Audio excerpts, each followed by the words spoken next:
about the against the Yorick earlier, but come on. Yeah.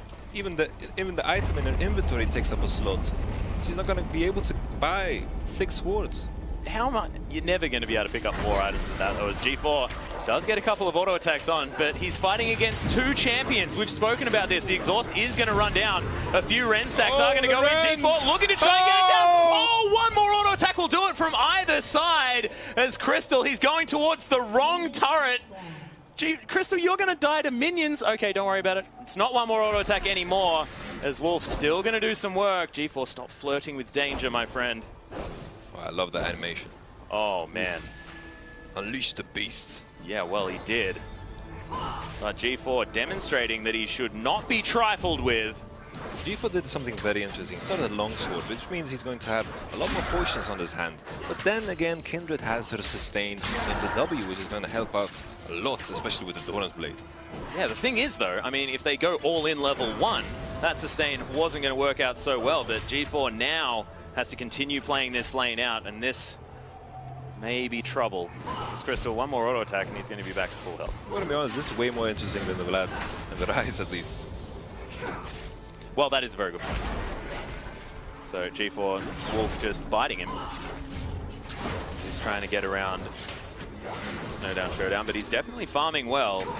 Crystal, a jungler, not necessarily known to know how to pick up CS all that well. I think it goes to show here how Crystal kind of moves around the waves and kind of hesitates to attack the minions. Because basically what happened here for 1 minute straight is G4 attacking the wave more than Crystal did, which eventually ended up with the wave hitting his tower. And on this map, it's very, very tricky to last under the tower. That is a very good point. The damage is different, the health of the minions is very different. So unless you've practiced a lot of it, it's very, very hard. And once again, he's a jungler. Yeah.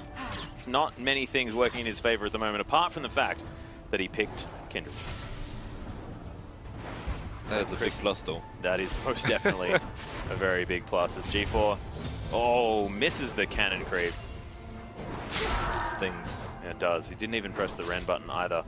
So even though both sides here have 2 swords, Crystal swords are far superior. Yeah. They cost more, they give lifesteal, sustain, it's very good on the map, and I'm kind of leaning towards Crystal here. Well, it does make sense. He did pick Kindred. That's going to become a meme eventually, man. When in doubt, pick Kindred. But 2 longswords versus 2 Doran's Blade. As he said, there's an advantage to be had there. But level advantage for G4. As soon as the wave bounces back here, I can imagine Crystal kind of pushing G4 back because of the item advantage. Maybe G4's going to base here. Actually, look. Depending on the ultimate timing from Crystal and G4 holding onto his Ren, in a last team fight, having that Ren to be pretty fantastic against Lamb's Respite. If you think about it, because you can just wait until it times out and then rend him for 1 billion damage and he's dead. It's like now when you speak of it, on the Summoner's Rift, there's 2 champions that are considered natural counters to Kindred. And that one of them is Kalista, of course. As you said, she can just stack up the Ren stacks and she has to pop her ultimate so early. She can back off and the ultimate has been drawn already. And then of course there's Lee Sin, as we saw earlier today in the 5v5s. Yes. Oof, that Lee Sin was crazy. SOFM, pretty good, the League of Legends. Really good. As it turns out. But extra Doran's Blade now picked up. Longsword, as the players are now trying to meet in the middle with these item builds. But jealous of each other a bit. Yeah, well, Crystal actually going very aggressive here as the exhaust is down. Ignite there as well for G4. Ooh. Maybe a little bit early on the exhaust. G4 with the Rend, waits for the exhaust to fall down. Stone cold! Should never have doubted the man. You said it, man. Going to move out against the Doran's ring. Lots of Dorans, kind of as we expect here, 1 versus 1. Yeah, definitely. A very strong early game item should be what they go for. And of course, the warding trinkets. No one going for any vision denial, just to get vision themselves. And against the Heimerdinger, I do not blame Carbon one bit. No, has to make sure he's got those brushes in vision, because those turrets, if they stack up, are going to be very annoying. Well, that's 2 cannon picks in a row as well. But it's going to be a very different matchup here. Like Kami says, he got a good matchup blind pick there, Renekton versus Cannon. That's exactly right, as there's a bit of banter going on between both of these guys. You can see them smiling. Some more dancing. Having some fun. Carbon could actually breakdance better than Dimajke can right now. Just saying. All he's got's a rocket. It's cheating. Well, it's spinning around there as minions are going to crash into each other, and the first turret does go down. Going to ward that back brush there as well. And again, it's different again. 2 range champions this time. So there's actually a slight overthought, I guess, there from oversight from Dimajke, where he didn't actually place turrets at level 1 at all the second he could get to the lane. So Carbon had placed that turret to prevent it from happening, and instead of placing one, he waited until the minions got there, and it has a very long cooldown. Yeah, and that's the other thing. You put them down, you get ammo back so you can place more, but yeah, Dimajke has to wait a long time now. He does put down that second turret. Carbon will back away from a bit of his aggression, but he's got some good hits down already. Does juke the laser as well. Carbon looking good right now. Did take a bit of damage though. Carbon definitely having a lot in towards the offense tree. You can see the amount of health he gets back from not just the Doran's blade. So very smart play from him trying to get through the poke of Dimajke on this Heimerdinger. Difficult to say the least right now for Dimajke because he hasn't been allowed to set up.